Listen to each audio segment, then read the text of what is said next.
안녕하세요. 힐링 플래닛의 힐링입니다.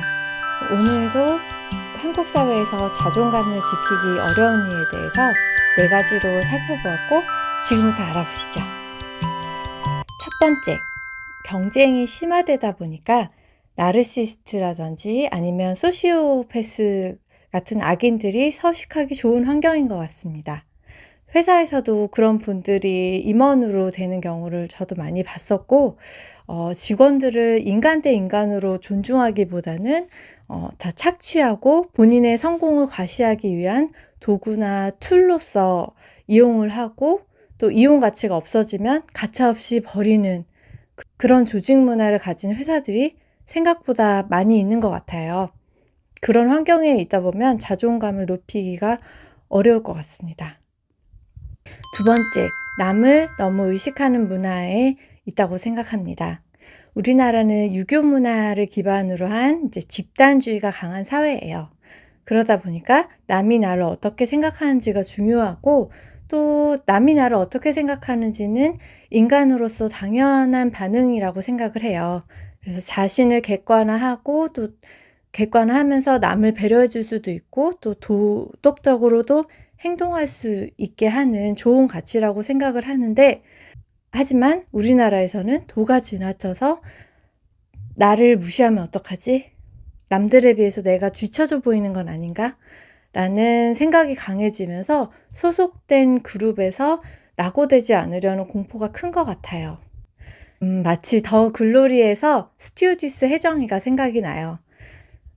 그 그룹 안에 들기 위해서 같은 패션을 입고 또 밖에서 보여지는 차라든지 명품에 또 집착을 하고 플렉스를 하다 보니까 우리나라가 또 명품 소비 1위 국가가 된 게 아닌가 생각을 하게 됐습니다.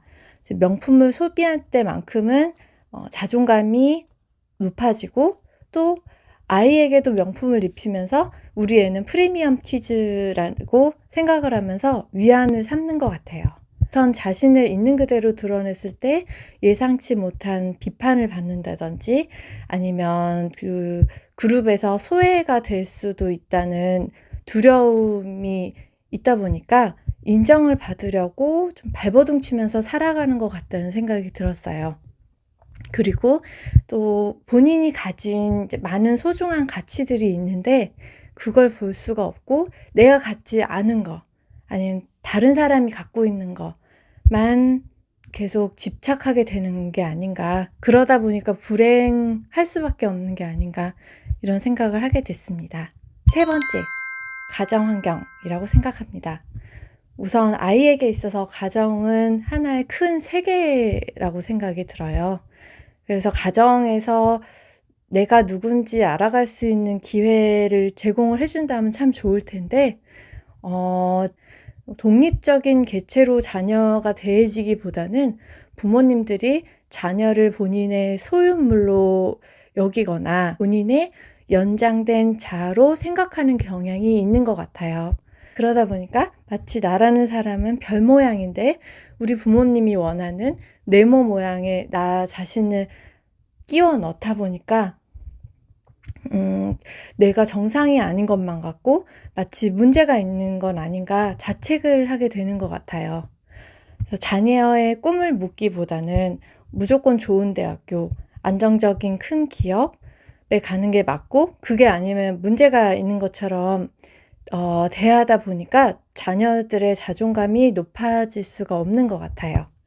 그리고 또 성적이 좋아야지만 사랑을 받을 수 있는 그런 조건적인 사랑을 주는 가정이 많은 것 같고, 모든 걸 마치 기업처럼 투자 대비 아웃풋으로 보고 이제 평가하면서 부모님들의 체면을 살려주는 게 더 중요한 것 같아요.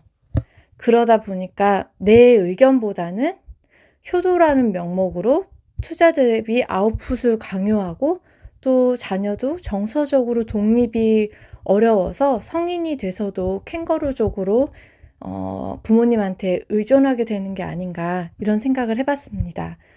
그리고 우리가 성인이 되면 이제 독립을 해야 되는데 한국 사회에서는 보통 3, 40대까지도 부모님하고 살면서 또 부모님이 선호하는 배우자를 만나고 본인은 어떤 배우자를 좋아하는지도 모르는 상태에서 결혼을 하다 보니까 쇼윈도 부부처럼 사시는 분들도 많은 것 같고, 본인이 뭘 원하는지 주체적으로 생각하는 능력 자체를 상실된 채로 살아가시는 분들이 생각보다 많은 것 같아요.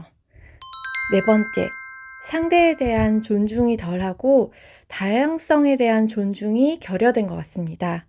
우선 배려라는 명목 하에 우리나라에서는 좀 무례하게 상대방을 평가하는 문화가 있는 것 같아요. 예를 들자면 제 영국인 남편도 이 부분 때문에 처음에 좀 한국에서 마음의 상처를 받았었어요. 피곤해 보인다. 뭐 무슨 일 있었어? 왜? 뭐 얼굴이 반쪽이네. 뭐 이런 식으로 우리는 그 상대방을 걱정해서 하는 건데, 또 서양 분들한테는 그런 메시지가 내가 그렇게 다크서클이 있고 초췌해 보이나? 뭐 이런 식으로 좀 무례하다고 받아들이게 되는 것 같아요. 그리고 우리는 태어날 때부터 아기한테도 아기가 눈이 크네, 작네, 키가 크네, 작네, 여긴 왜 이래? 뭐 이런 식으로 등등 다른 부분을 개성으로 인정해주기보다는 상대가 받을 상처를 전혀 헤아리지 않고 본인은 쿨하고 솔직한 미덕을 갖고 있다고 생각하면서 막말을 좀 하시는 분들이 있는 것 같아요. 그래서 조금이라도 또 다르면 속단을 해버리는 문화도 저는 자존감을 지키기 어려운 이유가 아닐까 싶습니다. 예를 들자면 면접장에서도 이직이 좀 몇 번 있는 걸로도 저 사람이 문제가 있나 보다 라고 속단을 해서 추궁하듯이 이직 사유를 물어보기도 하고, 예를 들자면 저러니까 여태 혼자지, 저러니까 이혼했지, 쟤는 옷 입는 거 보니까 가난한가 보다 등등 그 사람의 어쩔 수 없는 사정과 가치관이 있다는 걸 존중해주는 문화 자체가 정착되지 않은 것 같아요. 그래서 한 사람을 쉽게 평가하면서 다양성을 존중하지 못하다 보니까 그 당하는 상대방은 내가 마치 문제가 있거나 사람들하고 다르다는 게 마치 큰 잘못인 것처럼 받아들이게 되면서 자존감이 낮아지는 것 같아요. 하지만 저는 인간지사가 세옹지마라고, 인생이 길기 때문에 그 사람이 집이 있고 없고 현재 잘 나가고 아니고랑 상관없이 성공하지 못했다고 생각했던 사람이 또 사업이 대박이 나서 성공할 수도 있는 거고 알 수가 없는 거거든요. BTS 같은 경우도 데뷔 초에는 이렇게 글로벌 스타가 될 거라고 아무도 예상 못했을 거예요. 그래서 함부로 평가하고 무시했던 사람들이 지금은 그들 앞에 범접도 못할 만큼 작아져 있을 거란 말이에요. 그래서 저는 존중이 부족한 사회에서 자존감을 지키기 어렵지 않을까, 이런 생각을 하게 됐습니다. 우리가 태어났을 때부터 우리는 소중하고 훌륭한 존재들인데 이런 환경에 놓여 있다 보니까 계속 스스로를 부족하다고 생각하게 만드는 것 같아요. 그런 사회 환경과 싸워 나가기가 너무 벅찬 것 같다는 생각도 들었고, 그래서 한국에서는 자존감을 지키기가 어렵지 않을까 분석을 해봤습니다. 저도 한국 사회에서 계속 살아오면서 자존감이 많이 낮았었다는 걸 이제 깨닫게 됐고, 제가 어떻게 자존감을 높이게 됐는지 차근차근 다음 시간부터 알려드리겠습니다. 감사합니다.